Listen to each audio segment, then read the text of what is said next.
Hello guys, welcome back to another video. तो guys, इस video में हम लोग जिस कंपनी के बारे में डिस्कस करने वाले हैं, ये company electrical automation and communication technology से रिलेटेड सर्विसेज प्रोवाइड कराती है। ये बेसिकली एक डिविडेंड पेइंग कंपनी है, और डिविडेंड पेइंग कंपनी है इसका मतलब प्रॉफिटेबल तो होगा ही।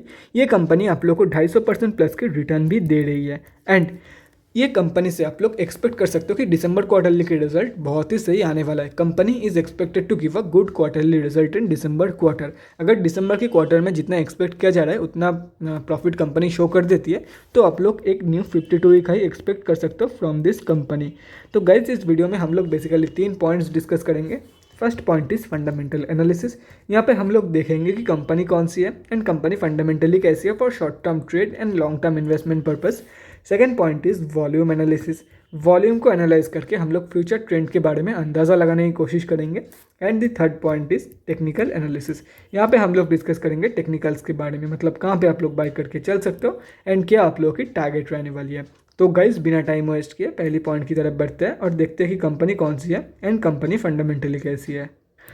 तो गाइज, यहाँ पे आप लोग कंपनी का नेम देख सकते हो, made in electricals India limited. और कंपनी देखो, कंपनी क्या करती है ये भी आप लोग को यहाँ पे दिखा देता हूँ।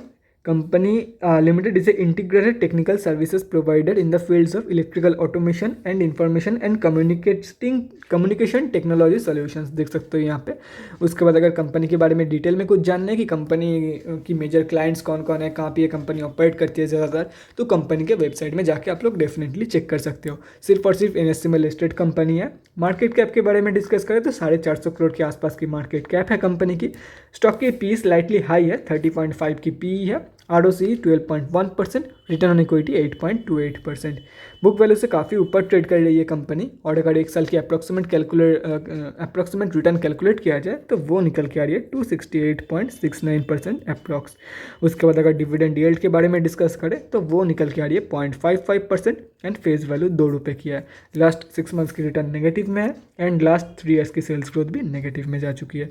उसके बाद प्रोज एंड कॉन्स के बारे में डिस्कस करें तो गाइज यहाँ पे देख सकते हो कंपनी जो है वो डेट रिड्यूस किया है and company is expected to give a good quarterly result, जिसके बारे में मैं वीडियो के स्टार्टिंग में ही बोल चुका हूँ। उसके बाद कॉन्स में डिस्कस करें, बुक वैल्यू से काफ़ी ऊपर ट्रेड कर रही है। लास्ट 5 ईयर्स की सेल्स ग्रोथ एंड लास्ट 3 साल की return on equity and last 3 साल की डिविडेंड पे आउट काफ़ी कम निकल के आ रही है कंपेयर टू जितना होना चाहिए टाइम के हिसाब से, उतना नहीं है।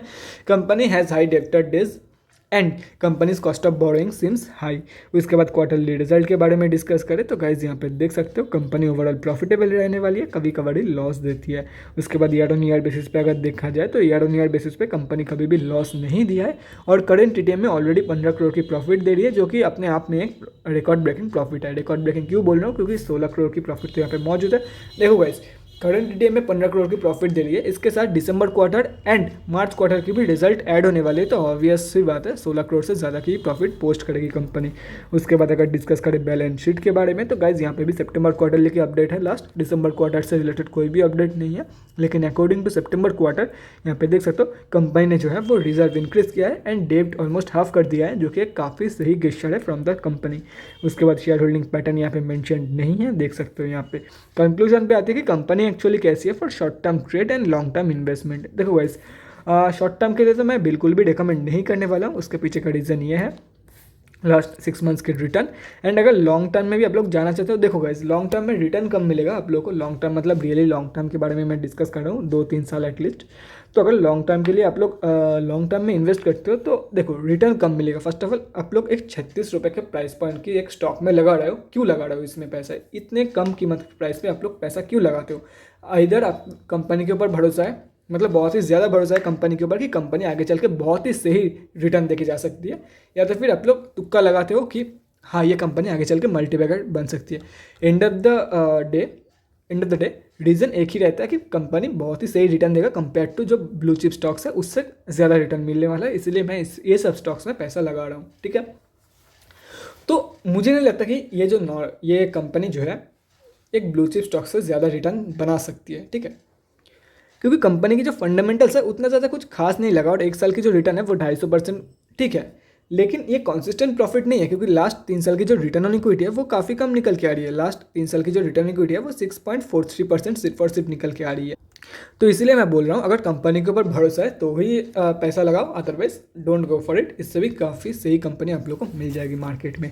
तो गाइस अभी हम लोग बढ़ते हैं हमारे दूसरे पॉइंट की तरफ और देखते हैं कि कंपनी में फ्राइडे के दिन क्या हुआ था।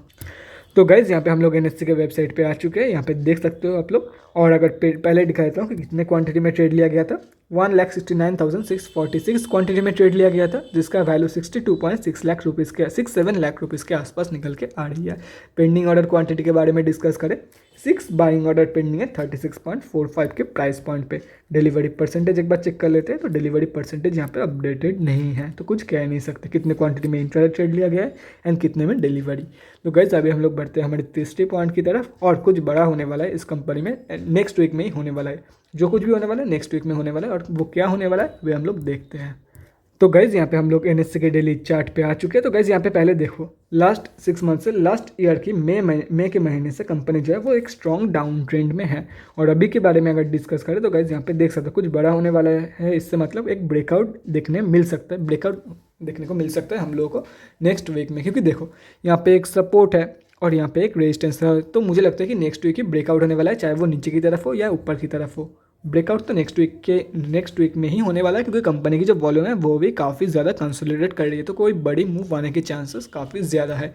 देखो अगर नीचे की तरफ ब्रेकआउट दे रही है तो वो हम लोग का कोई काम का नहीं है, और अगर ऊपर की तरफ ब्रेकआउट दे रही है तो ब्रेकआउट कंफर्मेशन के बाद या तो फिर रिट्रेसमेंट के बाद आप लोग डेफिनेटली बाई करके चल सकते हो for the target of 54.85, 70.7 and 87.5। और अगर दिसंबर क्वार्टर देखो, एक होता है जो लोग सिर्फ और सिर्फ टेक्निकल्स फॉलो करते हैं, ठीक है, जो लोग सिर्फ और सिर्फ टेक्निकल्स फॉलो करते हैं उन लोगों का कोई भी कनेक्शन नहीं है कि कंपनी की रिजल्ट कैसी आई है, रिजल्ट प्रॉफिटेबल है या लॉस मेकिंग, वो लोग सिर्फ टेक्निकल्स के बेसिस पे ट्रेड लेते हैं। तो अगर आप लोग वैसे बंदे हो कि फंडामेंटल्स हम लोग कुछ देखेंगे ही नहीं, कि चाहे कैसे भी आई हो दिसंबर क्वार्टरली की रिजल्ट, तो आप लोग के लिए ये है। और अगर दिसंबर क्वार्टरली की रिजल्ट जितना एक्सपेक्ट किया जा रहा है उतना अगर आ जाती है तो आप लोग डेफिनेटली एक न्यू 52 वीक हाई तक वेट कर सकते हो इस कंपनी में। और बाई कहाँ पे करना है तो गाइस वेट करो, दिसंबर क्वार्टरली की रिजल्ट जब आएगी तब आप लोगों को बाई करना है, चाहे किसी भी प्राइस पॉइंट पे मिले। और देखो ऐसा नहीं है कि दिसंबर क्वार्टरली की रिजल्ट आने के साथ साथ ही, अगर दिसंबर क्वार्टरली की रिजल्ट एज एक्सपेक्टेड आती है तो ही बाई करना है। देखो प्रॉफिट तो हर क्वार्टर में कंपनी देती है, सिर्फ प्रॉफिटेबल लगी है इसका मतलब बाई कर लिया, ये बिल्कुल भी मत करो, ट्रैप्ड हो सकते हो। क्योंकि देखो पहले भी कंपनी प्रॉफिट दिया है सितंबर के क्वार्टर में, जून की क्वार्टर में, लेकिन उसके बावजूद कंपनी नीचे की तरफ गिर रही थी, ठीक है। इसलिए बोल रहा हूँ अगर एज एक्सपेक्टेड आती है तो ही बाई करना है, otherwise don't go for it, otherwise आप लोग टेक्निकल्स फॉलो करके बाई कर सकते हो। तो guys that's it for this video, अगले वीडियो में मिलते हैं गाइज, थैंक्स फॉर वाचिंग। और गाइज अगर आप लोगों के मन में कोई भी डाउट या क्वेरी रहती है स्टॉक मार्केट या किसी भी स्टॉक से रिलेटेड, तो कमेंट सेक्शन में कमेंट करके मुझसे पूछ सकते हो, या तो फिर मेरे इंस्टाग्राम का लिंक आप लोगों को डिस्क्रिप्शन बॉक्स में मिल जाएगा, जाके वहाँ पर ही मुझे डीएम कर सकते हो for an one on one conversation. Thanks again for watching guys, bye guys, and definitely guys stay safe.